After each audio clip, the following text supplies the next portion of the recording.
Hello friends, welcome to my YouTube channel Himanjali Saini. Friends, आज मेरी preparation की शुरुआत हुई 3:21 से और आज था डे 10। और फ्रेंड्स, आज मैंने सिर्फ रिवीजन डे रखा हुआ था क्योंकि आज वीकेंड भी है और इसीलिए आज मैंने रिवीजन डे रखा है। फ्रेंड्स, अगर हम अपने टॉपिक्स को पर डे रिवाइज नहीं करेंगे तो हम कहीं ना कहीं उन टॉपिक्स को भूल जाते हैं। और फ्रेंड्स, अगर हम अपने हर एक टॉपिक को हर एक दिन रिवाइज करते हैं तो कहीं ना कहीं वो चीज़ें हमारे माइंड में रहती है। फ्रेंड्स, और एक दिन अगर हम पूरे जितना भी हमने रिवाइज किया है पूरा एक वीकेंड का हम उसे रिवाइज करते हैं पूरे एक दिन लग के, तो हमारा जो कॉन्फिडेंस होता है वो बहुत ज़्यादा बूस्ट हो जाता है। और फ्रेंड्स, हमें एग्ज़ाम टाइम में इतनी घबराहट नहीं होती है। आपने देखा होगा कि जब हमारी एग्ज़ाम आते हैं तो उस टाइम पर हमें बहुत ज़्यादा घबराहट होती है।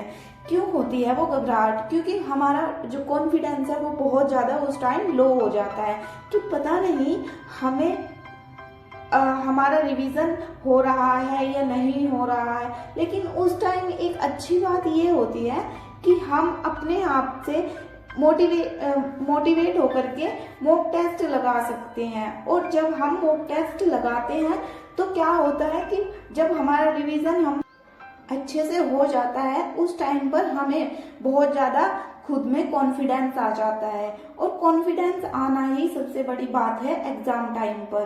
क्योंकि फ्रेंड्स, बहुत जो बच्चे होते हैं उनके एग्ज़ाम इसीलिए खराब होते हैं कि वो खुद में कॉन्फिडेंस नहीं रख पाते एग्ज़ाम टाइम पर। तो फ्रेंड्स, अगर हम अपना रिवीजन अभी से शुरू करते हैं तो हम कहीं ना कहीं अपने एग्जाम में भी बेहतर स्कोर कर पाएंगे। और आपको भी पता है कि इस बार का सीटेट कितना इम्पोर्टेंट है हमारे लिए। क्योंकि फ्रेंड्स, विदाउट सीटेट कोई भी कैंडिडेट, चाहे उसमें पीआरटी का कैंडिडेट हो या फिर कोई भी टीजीटी का कैंडिडेट हो, तो फ्रेंड्स बिना सीटेट के तो कोई भी फॉर्म नहीं भर सकता है टीचिंग का। इसीलिए फ्रेंड्स, हम अपनी प्रिपरेशन को इस लेवल की करेंगे जिससे हमारा सीटेट बहुत इजीली क्रैक हो जाए। और फ्रेंड्स, जैसे कि मैं आपसे बोलती हूँ कि आपको सीटेट ही क्लियर नहीं करना है, क्योंकि हमारा मेन पर्पस है अपनी एक टीचिंग जॉब को गेन करना, अपनी एक टीचिंग जॉब पर अपना नाम लिखना।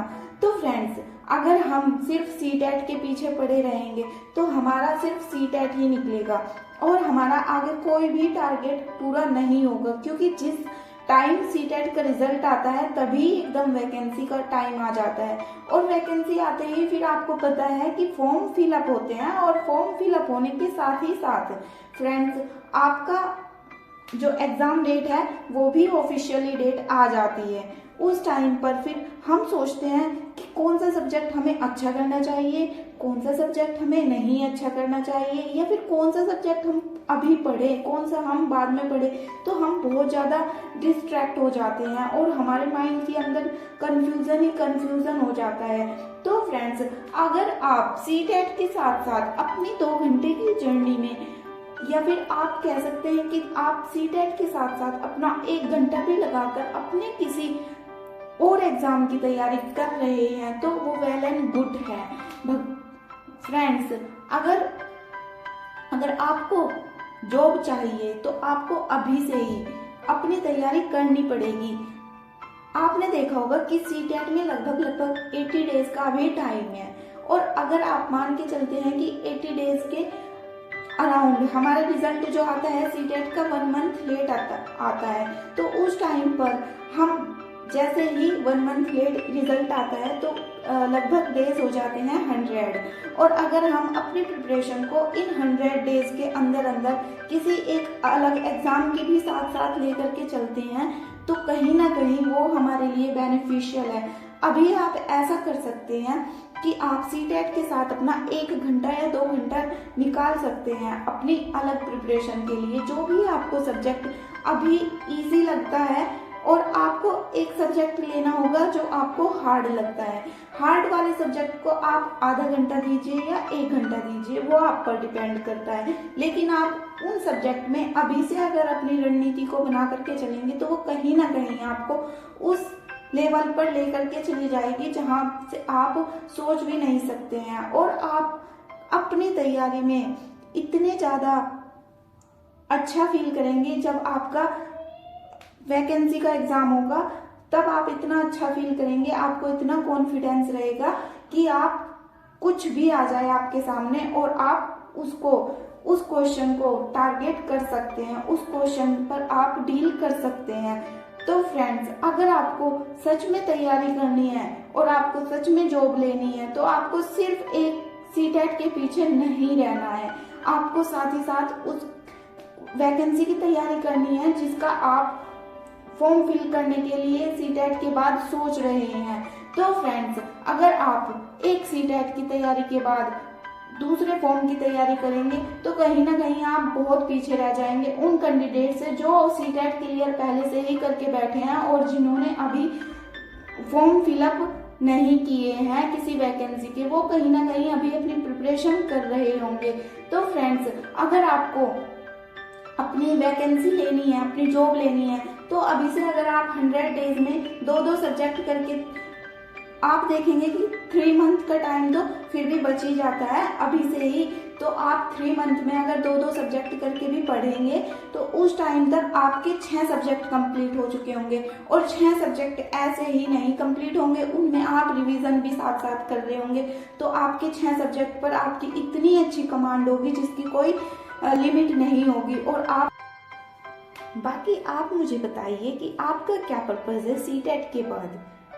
तो फ्रेंड्स, बस मैं आपसे इतनी ही उम्मीद करती हूँ कि आप अपनी वैकेंसी में अपना 101% देंगे और इस बार 2024 में जो ये लास्ट के 6 मंथ आ रहे हैं उनमें हम अपनी एक जॉब को अपने लिए टारगेट करके रखेंगे और उस जॉब को अपने लिए अचीव भी करेंगे।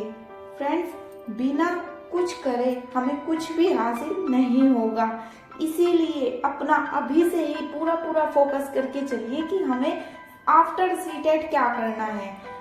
और आप मुझे प्लीज कमेंट में बताइए कि आप क्या करना चाहते हैं इस सीटेट को क्लियर करने के बाद।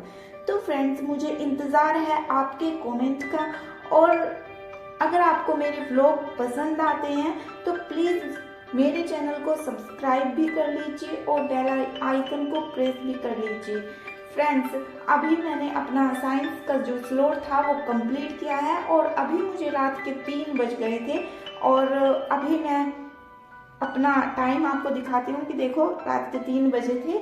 और फ्रेंड्स, बस आज मेरा व्लॉग इतना ही था।